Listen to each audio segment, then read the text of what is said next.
இன்றைக்கு நமது வடமராட்சி வடக்கு பிரதேசத்தில் இருந்து தொழிலுக்கு போன நபர்கள் 4 பேரை காணவில்லை என்று சொல்லி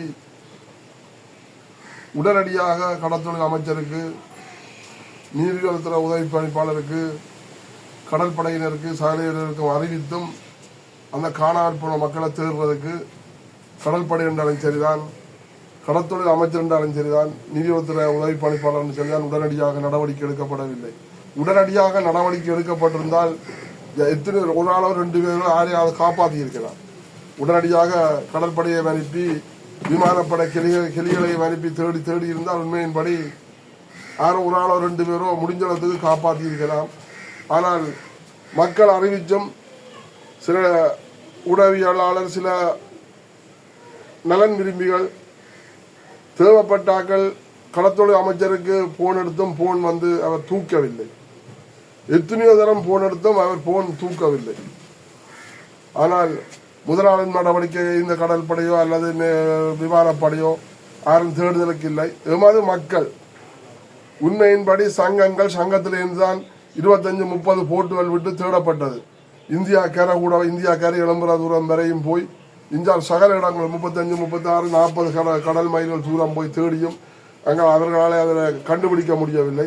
உடனடியாக தேடியிருந்தால் உண்மையின்படி அது கடற்படையா அல்லது விமானப்படை அனுப்பி ஹெலிகாப்டரை அனுப்பி தேடியிருந்தால் உண்மையின்படி காப்பாற்றி இருக்கலாம். இன்றைக்கு கொழும்பிலே இருந்து கொண்டு சில அறிக்கையை விட்டுக்கொண்டிருக்கிறார்கள்.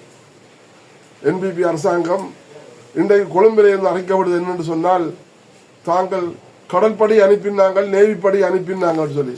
அவருக்கு விளங்கியல கடற்படையின் நேவிப்படையும் ஒன்றுதான் என்று சொல்லி, கடற்படையின் கடற்படை என்னென்றா நேவிப்படை என்னென்று தெரியாதவர்கள் எல்லாம் இன்றைக்கு கொழும்பிலே இருந்து கொண்டு அறிக்கை விட்டு கொண்டிருக்கிறார்கள். அடுத்தது வந்து கொழும்பிலே இருந்து ரோன் விட்டு வேணாம், ரோன் ஆட்டேக்க விட்டு தேடுகிறவர்களுக்கு தெரியல. கொழும்பிலே இருந்து ரோன் விட்டு கடல்ல காணாமல் போனவரை தேடுறேன்னு சொன்னா கதையா படமாயி ஒன்றில் வந்து கிளியத்தொழிலிருந்து தேடியிருந்தால் இந்த காத்துன்னு சும்மா காத்து இல்லை, காத்துன்னு சொன்னால் இனிமையில் காத்து, நெருப்படுத்த காத்து. இந்த காத்துல கொழும்பில இருந்து ரோன் விட்டு தேடினாரா, அவர் ஆட்டேக்க விட்டு ரோன் விட்டு தேடினாரோ அது எங்களுக்கு தெரியாது. அடுத்தது என்ன ஒரு பிரச்சனை என்னென்று சொன்னால், இப்போ இன்றைக்கு எங்களுக்கு மக்கள் தேட போன மக்களை தான் நேவிக்காரர் மறிச்சு செக் பண்றான். நேவிக்கு அறிவிச்சு நாங்கள் இருக்கிற படகுகளை காணல, நாங்கள் தேட போறோம்னு சொல்லிக்கொண்டு கடல்ல தேடிக்கொண்டு போற படகுகளை தான் மறிச்சு இன்றைக்கு நேவிக்காரன் செக் பண்ணினே தவிர எங்களுக்கு மக்களை போய் தேடவில்லை. 3ஆம் நாத்து கடைசியில தான் இவர்கள் தேட போனதாக எங்களுக்கு ஒரு தகவல். அதுவும் உண்மையோ பொய்யோ எங்களுக்கு தெரியாது. ஆனா வெள்ள அறிக்கை விடுறாங்க, இலங்கையை சுத்தி பெரிய கடல் பிறப்பாம், எத்தனையோ 1000 பெரிய கடல் பிறப்பாம். அவளுக்கு ஒரு மண்டேக்க சரக்கே இல்லை. இலங்கை ஒரு தீவு, இலங்கையை சுத்த கடல் என்றா கடல்லால பெருசு. இதன் எங்கட மக்களுக்கு நான் விளங்காதும். நீ 2,20,000 மக்கள் தமிழ் மக்கள் இருக்கிற இந்த கதை பெப்பே என்ன வேண்டியா உங்களுக்கு கடல் என்றா என்ன? இலங்கை தீவை சுத்தி வேற கடல் என்றா கடல் பெருசுதானே. அதுக்கு கொழும்பிலே இருந்து ரோன் விட்டு தேடுங்க. அப்படி ஆகத்த அரசாங்கம், இந்த அரசாங்கத்தை நம்பித்தான் எங்களோட மக்களும் எங்களோட சங்கங்களும் எங்களோட கடற்தொழில் மக்களும் இருக்கிற. நாங்கள் அண்டையிலிருந்து இன்றைய கத்தியும் எங்களோட மக்களுக்கு வந்து சூடு சுரண வரையில். ஏனென்று சொன்னால் திருப்பி வேலைக்கு அரசியலுக்குள்ள போறீர்கள். நாங்கள் சொல்றோம், எங்களுக்கு அரசியல் வேண்டாம், அரசியலுக்கு போக வேண்டாம். நாங்களே எங்களோட முயற்சி எடுத்து எங்களோட மக்கள் ஒத்துழைப்போடு, எங்களோட கடற்தொழில் மக்கள் ஒத்துழைப்போடு என்னத்தையும் செய்யலாம். உண்மையின்படி எல்லாரும் சந்தோஷமான முறையில், சரியான முறையில் எல்லா சங்கங்களும் ஒத்துழைத்து சங்கமாக இருந்தால் எங்களுக்கு ஒரு தரம் தேவையில்லை. இன்றைக்கு யோசிச்சு பாருங்க, தடை செய்யப்பட்ட தொழில் என்று சொல்லி 100க்கு 100 எங்களோட கடலை அழிச்சு கொண்டிருக்கு. உள்ளூர் இழுவப்படாது 100க்கு 100. ஏனென்று சொன்னால் அடித்தளத்தை 1.5 அடி 2 அடி ஆழத்துக்கு அடித்தளத்தை கிண்டி கடல் வளத்தை நாசமாகி கொண்டிருக்கிற தொழிலை தடை செய்ய வக்கில்லை இந்த அரசாங்கத்துக்கு. ஆனால் 100க்கு 30% 35% பாதிக்கக்கூடிய கரவெளியை வந்து தடை செய்திருக்கிறாங்க. 100க்கு 30% அது பாதிப்பட்ட சொல்லிடலாது. 100க்கு 30% பாதிக்கப்பட்ட கரவெளியை தடை செய்திருக்கிறார்கள். 100க்கு 100 கடல் வளத்தை அழிக்கின்ற உள்ளூர் இழுவப்படகை தடை செய்யலை. இதுதான் எங்களது அரசாங்கம். கேட்டா நாங்கள் கடல் வளத்தை பாதுகாக்கணும். கடல் வளத்தை பாதுகா என்ன? கடல் வளத்தை பாதுகாத்தன் தடை செய்யப்பட்ட தொழில் எதை தடை செய்தீங்க? டிராக்டர் ஒன்றை தவிர வேறு என்ன தொழிலை தடை செய்தீங்க? இன்றைக்கு கிழக்கில் வடமராட்சி கிழக்கில் சுருக்கு வலி என்று சொன்னால் சொல்லி வேலை இல்லை. ஒவ்வொருத்தன் ட்ரிபண்ட் மூமெண்ட் சுருக்கு வேலை வளைக்கிறான். விடிய காலை அவன் கூலருக்கு மீன் ஏற்றுறான். நேவி எல்லாரும் நேவிக்கும் தெரியும், நேவிக்காருக்கும் தெரியும், எல்லாருக்கும் தெரியும். இதே இந்த நீதிமன்றத்தில் எல்லாருக்கும் தெரியும். கண்ணை மூடிக்கொண்டு வளர்க்க இதா உங்களுக்கு லைட்டு கடலில் லைட்டு கண்டபடி இந்த இல்லை வேகமாக நிற்குது. அப்ப நீங்கள் லஞ்சங்களை வேண்டிக் கொண்டு சட்டவிரோதமான தொழிலுக்கு ஆதரவை தெரிவித்துக் கொண்டு ஆனால் டிராக்டர்காரன் எங்கேயோ கொடுக்க இல்லையாக்கும் காசு. அதனால தான் டிராக்டரை வீண் சம்பாதிச்சிருக்கிறாங்க. ஏனென்றால் தொழில் 16 தொழில் தடை, உள்ளூர் இழுவப்பட உட்பட 16 தொழில் தடை. தடை என்றால் ஒரே தடை செய், எல்லாத்தையும் தடை செய். அது டிராக்டராக இருக்கட்டுக்கு, தங்குசி வேலையா இருக்கட்டுக்கு, பிரி வேலையா இருக்கட்டுக்கு, பிராண்ட் என்னென்றால் தடை செய்யப்பட்ட தொழில் 16 தடை செய். தடை செய்ய முடியல. உள்ளூர் இழுவப்படையை அங்கே போட்டு முள்ளுக்க அள்ளி அள்ளி கொட்டு வலிச்சு கொட்டி கொண்டு இருக்காங்க. அவங்கள தடை செய்ய முடியலை. இனிமேல் இப்போ இந்தியாவிலேருந்து தடைக்காலம் 15ஆம் தேதியோட தடைக்காலம் முடியுது. தடைக்காலம் முடிஞ்சா இனிமேல் அவங்க வருவாங்க, நல்லு போட்டு கொண்டு வந்து எல்லாத்தையும் அழிச்சு நாசம் செய்து கொண்டு போவாங்க. இதுக்குரிய எந்த நடவடிக்கையும் இங்கே இல்லை. ஆனால் அங்கே மேசையில் இருந்தோண்டு படம் காட்டுறார் அமைச்சர். மேசையில் இருந்தோடு படம் காட்டுறார். கடலண்டா என்னன்னு தெரியாது, கையால் ஆகாத ஒரு அமைச்சர் ஒரு ஆள் மேடையில் இருந்தோட ஒரு படத்தை வச்சுக்கொண்டு நேவிக்காரரை வச்சுக்கொண்டு நேவிக்காரருக்கு படம் காட்டி கொண்டிருக்கிறேன். இப்படி எத்தனை படத்தை காட்டி கொண்டிருக்கிறேன்னு சொல்லி எங்களுக்கும் தெரியும். எங்களுடைய அரசியல்வாதிகளும் அப்படித்தான். எங்களுடைய அரசியல்வாதிகள் அதை விட வேகமாக படம் காட்டி கொண்டிருக்கிறாங்க. அப்ப இன்றைக்கு எங்கள்த மக்கள் எங்கட கடத்தொழில் மக்களை எல்லாரும் சுரண்டி சுரண்டி சுரண்டி சாகடிக்கிறாங்களே தவிர எங்கட மக்களுக்கு எந்த விதமான ஒரு வாழ்வாதாரமோ எந்த விதமான ஒரு இதுவுமே எங்களுக்கு உங்களது வாழ்வாதாரம் வேண்டாம், ஒன்றும் தேவையில்லை. உங்களுக்கு எங்கள்த அரசாங்கத்தினால ஒன்றும் கேட்க தேவையில்லை. நீ இந்த தடை செய்யப்பட்ட தொழில் அத்தனையும் தடை செய்யுங்க. உள்ளூர் பட முதல் தடை செய். எங்களுக்கு ஒன்றும் தேவையில்லை. உங்களை ஒன்றுக்கும் வரையில்லை. உங்களோட பிச்சைக்கும் நாங்கள் வரையில்லை. எங்களால் உழைச்ச எங்களால் நாங்கள் முன்னுக்கு வர முடியும் எங்களால்.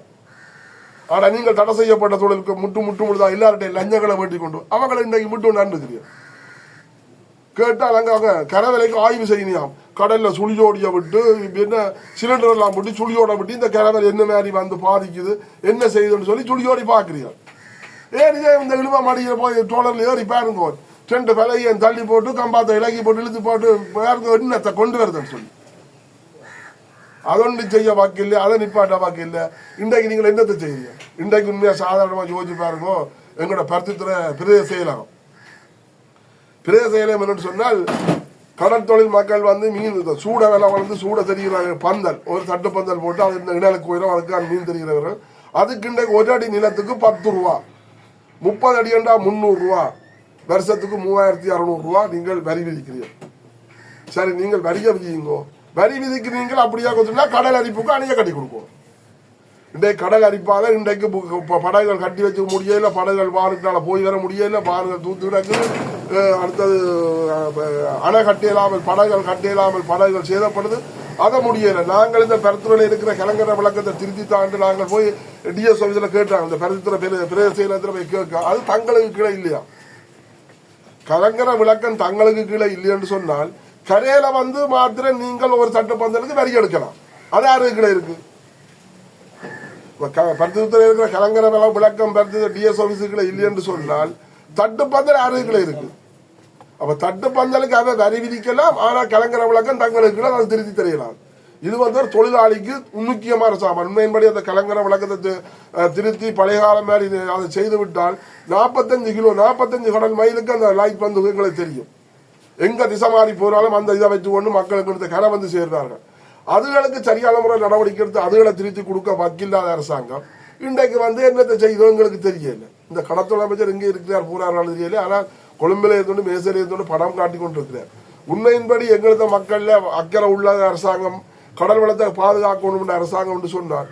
உடனடியாக தடை செய்யப்பட்ட தொழிலை நிறுத்தி உடனடியாக இந்தியாவோட தமிழ்நாட்டு முதலமைச்சரோட கதைச்சு தமிழ்நாட்டிலே இருக்கிற மீன் வாரியத்துறை அமைச்சரோட கதைச்சு 2 பகுதி மக்கள் கடற்தொழில் மக்களை இந்த தொழில் தடை நீங்களும் செய்யலாது இந்த தொழில் தடை செய்ய இந்த தொழில் வந்து செய்யலாம் 2 பகுதி மக்களும் செய்யலாம். அடுத்தது வந்து திசை மாறி போன என்ன, அடுத்தது எண்ணெய் இல்லாத எரிபொருள் இல்லாமல் போன என்ன, அல்லது இயந்திரம் பிழைச்சு வந்தா என்ன, அவர்களுடைய உருவிய அதுக்குரிய நடவடிக்கை செய்து உடனே திருப்பி வைக்கணும்.